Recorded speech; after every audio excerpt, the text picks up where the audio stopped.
So no, Kawhi Leonard is apparently a problem for his teammates. Max, do you think money is the motivation for Kawhi continuing to sit out? Of course.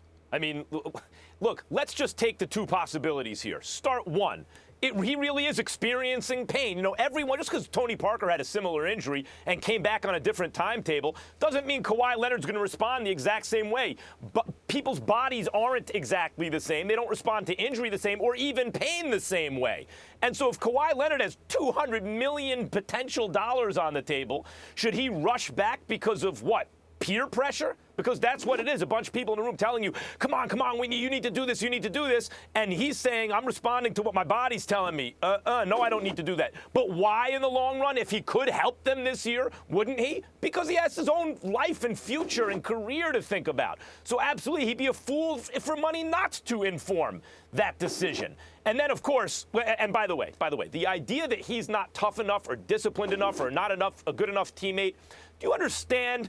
The reason I think he's the second best player in the NBA, the best, human player, because LeBron's like superhuman, in the NBA, is because of the fact, the level at which he plays two ways. He plays on the offensive side, but he takes the toughest defensive assignment every single night and plays that guy as well as defense can be played. That takes not just, he's built like a defender. Lots of guys are built like a defender.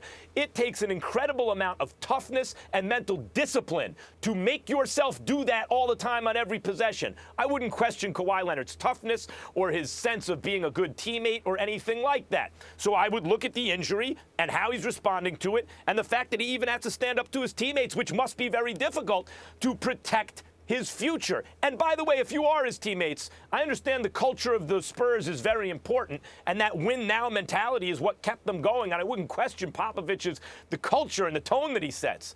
However, what are they really asking him to do, like risk, and for what gain? Risk your future and $200 million and the rest of your career in order for us to be a tough out in the first round, where they're going to get bounced, but they'll be a tough out. They'll go 6 games maybe, something like that with Kawhi.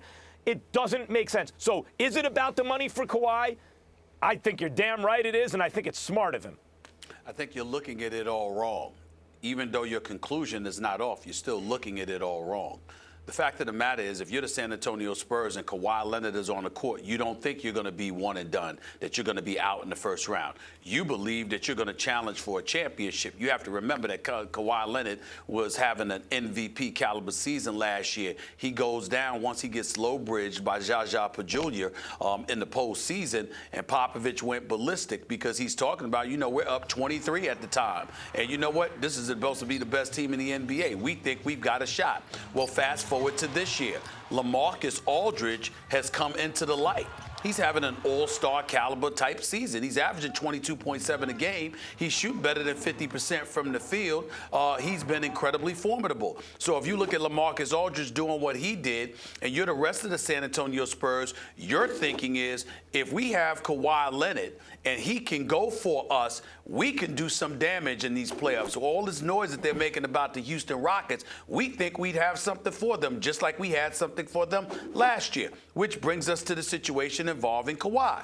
When they're looking at Kawhi right now, I think the part that you're missing most, Max, is that even though it's obvious that it's about him protecting himself and his future from a monetary perspective, you got guys, obviously, inside that Spurs locker room who have some questions as to the legitimacy of it. There's no reason to have a team meeting, a players-only meeting with Kawhi Leonard unless there are individuals inside that locker room who are questioning the legitimacy of his injury at this particular juncture. It's not to say he was never injured, but watching him practice in 3-on-3s and 4-on-4s, which is what they said has taken place. If you surmise, based on being a basketball player and a teammate and witnessing and going up against him in practice and watching him perform, if you surmise that he's ready to go, and Greg Popovich is saying we have to be cleared, his medical people have to clear him first, then we could move forward.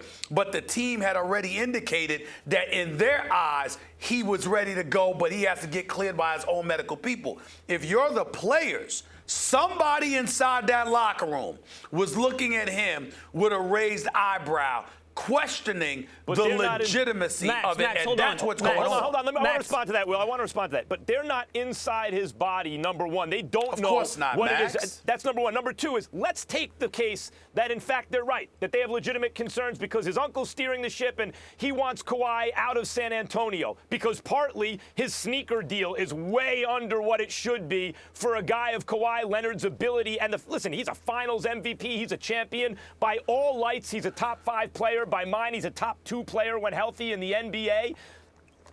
Even that would be he's concerned about his money, or someone in his camp is, because he's underpaid as a San Antonio Spur, whether because it's, not even about the contract, because of the platform he has to kind of broadcast his brand. Now, I would argue that in many respects, Kawhi Leonard is like the Tom Brady of the NBA in the sense that as great as he is, he benefits, he's better than he would have been because he has the best coach.